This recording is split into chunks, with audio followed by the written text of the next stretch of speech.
Bharatiya Janata party का गढ़ कह लें या फिर प्रधानमंत्री नरेंद्र मोदी का गृह राज्य गुजरात आजकल मीडिया के सुर्खियों से हटने का नाम ही नहीं ले रहा है।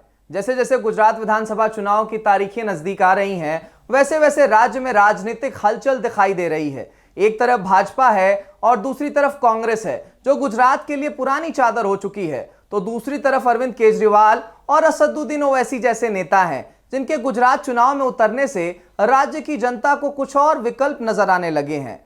आज हम इन नेताओं या फिर इनके राजनीतिक पार्टियों के बारे में बात नहीं करेंगे। आज हम बात करेंगे गुजरात और वहां की जनता के जमीनी मुद्दों के बारे में, ऐसे मुद्दों के बारे में जो राज्य और राज्य की राजनीतिक समीकरण को बदलने के लिए पर्याप्त है। नमस्कार, नेटरिक न्यूज देख रहे हैं आप और मैं हूं आपके साथ अमृत प्रकाश।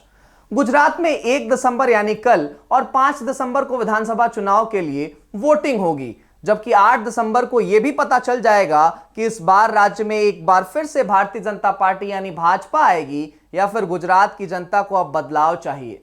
राज्य में चुनाव से पहले मोरबी पुल का टूटना विपक्ष के लिए एक बड़ा मुद्दा बन सकता था, लेकिन भाजपा ने अभी तक अपने विपक्षियों को इस मुद्दे के कारण खुद पर हावी नहीं होने दिया है। इस मुद्दे को लेकर अगर जनता का पक्ष देखें तो जनता इस हादसे को राजनीतिक मुद्दा बनाएगी या नहीं, ये तो 8 दिसंबर को ही पता चलेगा।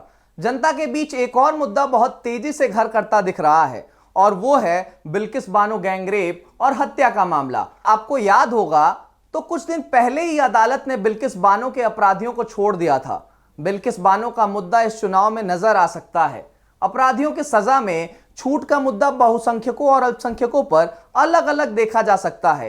एक तरफ जहां अल्पसंख्यक यानी मुस्लिम वर्ग प्रशासन और सिस्टम के खिलाफ दिख सकता है, वहीं दूसरी तरफ हिंदू बहुसंख्यक प्रशासन के साथ खड़ा हुआ दिखाई दे सकता है। गुजरात जैसे राज्य में जहां का विकास मॉडल पूरे देश में एक समय प्रचलित था, वहां पेपर लीक और सरकारी परीक्षा भी एक बहुत बड़ा मुद्दा है। राज्य में कई बार पेपर लीक होने की खबरें आ चुकी हैं। इससे बेरोजगारी झेल रहे युवाओं में काफी गुस्सा है। परीक्षाओं के स्थगित होने से सरकारी नौकरी पाने के लिए कड़ी मेहनत करने वाले युवाओं की उम्मीदों पर पानी फिर गया है।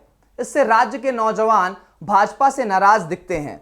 इस बार के विधानसभा चुनाव में गुजरात की जनता बेरोजगारी के मुद्दे पर भी वोट कर सकती है।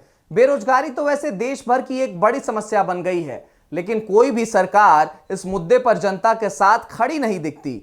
हाँ, लेकिन सभी राजनीतिक पार्टियां अपने चुनावी संकल्प में इसका जिक्र जरूर करती हैं। अब देखना दिलचस्प होगा कि 2024 के लोकसभा चुनाव से पहले इन विधानसभा चुनावों में जनता इस बेरोजगारी के मुद्दे पर सरकार को घेरती है या नहीं। गुजरात विधानसभा चुनाव में दिल्ली के मुख्यमंत्री अरविंद केजरीवाल के उतरने से शिक्षा, स्वास्थ्य सुविधाओं के खराब व्यवस्था का भी जिक्र देखने को मिल रहा है। केजरीवाल ने राज्य में अपना चुनाव प्रचार ही शुरू किया था शिक्षा और स्वास्थ्य सुविधाओं को लेकर।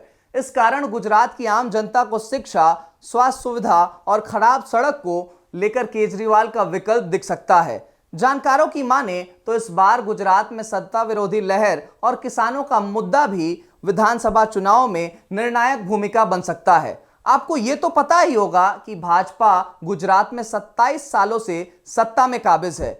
इतने लंबे समय से एक ही सरकार होने के कारण बहुत सारे लोगों में असंतोष की भावना किसी न किसी कारण से देखी जा सकती है। उधर किसान आंदोलन के बाद राज्य के किसान भी मोदी सरकार से थोड़े बहुत नाखुश तो दिखाई ही देते हैं। देखना बस ये है कि जनता अपनी नाराजगी किस तरह से दिखाती है। क्या जनता सत्ता में बदलाव करके अपने गुस्से को दिखाएगी या फिर वोट कटौती कर भाजपा को चेतावनी देगी? अब इसका पता 8 दिसंबर को ही चलेगा कि गुजरात की मासूम सी आम जनता किस मुद्दे पर किसको वोट देती है और किस मुद्दे पर किसका टिकट और विकेट काटती है। आप अपनी प्रतिक्रिया और राय कि गुजरात चुनाव में क्या नया होने वाला है कमेंट बॉक्स में हमें जरूर बताइएगा। ऐसी अन्य खबरों के लिए हमारे फेसबुक पेज को लाइक कर लें, यूट्यूब चैनल को सब्सक्राइब कर लें। बहुत धन्यवाद। आप देख रहे हैं नेटरिक न्यूज, साहस सच कहने का।